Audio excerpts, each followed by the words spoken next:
Okay, hello everybody. I want to just thank for the invitation for being here. Our kids, the cochlear implant users, want to say always that they talk and they hear, but they want to be listened to. That's important for them to that everybody knows that. Please, next slide. It's important as well when you have a cochlear implant users that there is coordination.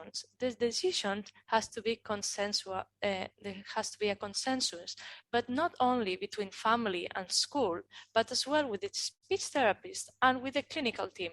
Usually, clinical team only talks with the family, or and the family talks with the school. But there is no really a short going around between them. The speech therapist should share information with other partners as well. Saying, for example, I'm working with this kid with doing this therapy, and I'm feeling that he's not hearing well this kind of sounds. This is really a good information for the clinical team to work on. And the same happens with the school. This always has to be a coordination. Next slide. And there has to be a family support, but not just the mother, that is usually always one of the main supports, but the father as well, or in other cases, two fathers, two mothers, doesn't matter, but as well the grandparents, because it's not only a problem for the parents, but for all the family, grandparents, uncles, aunties, and as well, if there are brothers and sisters, we have to have some crisis. We have to be together, and especially in the first moment when there is a mourning time, this has to be something that everybody understands, that is a step that everybody has to go forward with it. All the decisions have to be talked between the family members, and especially in times when there are teenagers, we think that because for example, we put the cochlear implant when they were babies, we have all the steps already over. But teenagers is a time that there is really a big crisis, because they have some new problems and changes that they were not feeling before. Next. Families, but as well schools, mainstream schools, have to do a diagnosis. Don't blame everything on hearing loss. 30% of the kids have other issues related or unrelated to hearing loss, like attention deficit, language-specific delays, hyperactivity, dyslexia. A lot of the problems sometimes are not exactly because of the hearing loss. It's because something else. So if the kid is not really going as we supposed to, we just have to do a diagnosis like it's another kid. Then after the results, we took we compared that with the hearing loss, but not before. Next slide. We have to realize that the noise at schools is really an issue. Only the class without any kids or anybody inside already has a noise from the outside that is more than 55 decibels.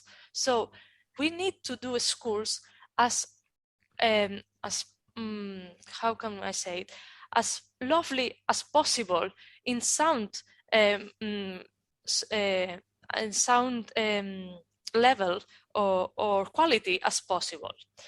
And for example, in a dining, the lunch break, for example, is a really, really difficult time for a person with hearing loss.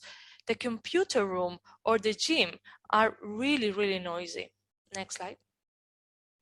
What could we do for that? We could cover walls with sound absorbing materials. This is really, really well done, but sometimes it's a bit expensive. Well, then we could just put some curtains. That really helps as well, and it's cheaper. So we don't really need to do like big infrastructures solutions. But what we cannot do is do nothing, because usually in mainstream schools, the sound goes round and around, just doing really difficult for a human kid to really understand what is happening around him. Next one. As well, we could use accessibility, of course, loops, microphones, FM systems that could help up until 20 dB this increase of hearing quality. The problems that this brings is that sometimes there is, if this kid is with is a school that there have some other kids with hearing loss, sometimes there are multi-frequency problems. So that has to be taken into account when we decide which kid goes to which class. It's better if the classes where there are kids with hearing loss using FM systems, for example, they are really in different parts of the school, for example, to not have this problem. Usually, when we go to a school, we always speak with the teachers, but we forget that there are so many staff that are relating with our kid that is not really the teacher. It's somebody else, like in the lunch break, on the transport, or in the leisure times, that are not usually the teachers, but they are taking care of our kids. We have to talk with them as well. Sometimes there are kids that are over and over having problems in lunch breaks because they over and over don't hear when they give them instructions. Next one. And we have to talk not just about normal education, but from other kinds of education, like school outings. Next one. Or when they do, for example, water sports.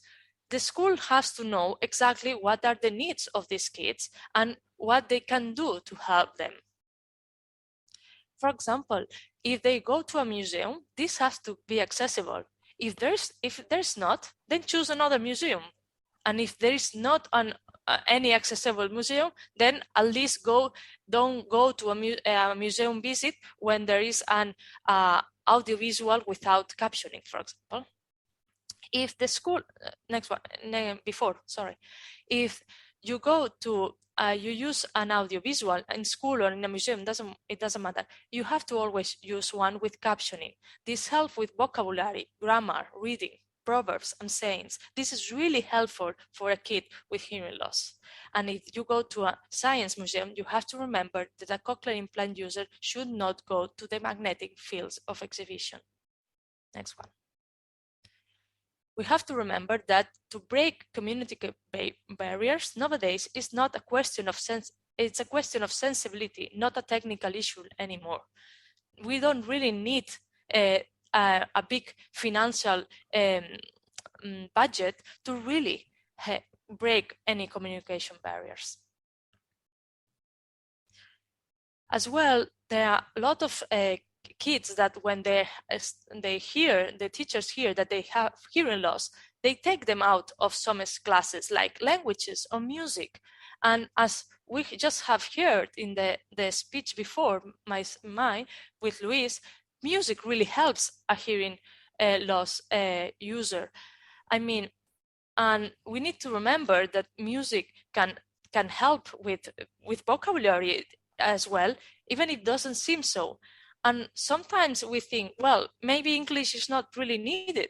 But if you ever think that your kid maybe will want to go to college, right now in Europe, you need to have English, a basic level of English to really want to finish your degree. Otherwise, you cannot have it.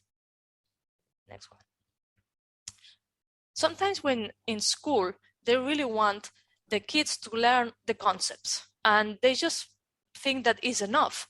But teachers must not lower their levels at any age, because when these kids go to high school, it's important not just to know concepts, but to learn a specific vocabulary.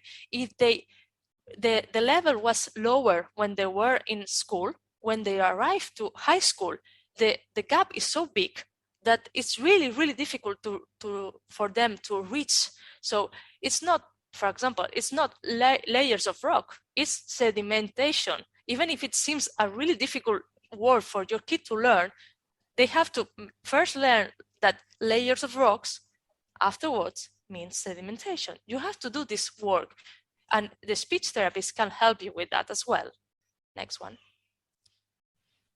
And when we have all these problems as kids, we have to remember that when they arrive to the teens age, it's normal that they have changes. And these kids really, for them, it's a bit difficult to learn about change. Not everything is because of deafness. Communication issues are difficult even in teens that don't have any kind of hearing loss. So we need to make an effort for all these kids to really learn all these kind of communications. Usually, this in teenagers or pre-teenagers is when we start to see that there is some kind of bullying. In Spain, we have done the first study in bullying in mainstream Laia, schools. we will be summarizing soon with your presentation, please. Yes. Next one. We have found that more than 27% are a victim of bullying. Next one. Most of them is because they were insulted or they were saying something from them. Next one. But mainly was because there was some exclusion. They were not allowed to integrate on the group. Next one. Most of them, more than 40%, take months or even they have never told any other soul that they were suffering bullying. Next one. And the main problem of all these study results is that more than 84% of our kids have they suffered bullying or not. So 87% of all the kids were suffering low self-esteem. So we really need, especially on teenage times, to work on their self-esteem, to bring them up, because it's really important for them to empower them.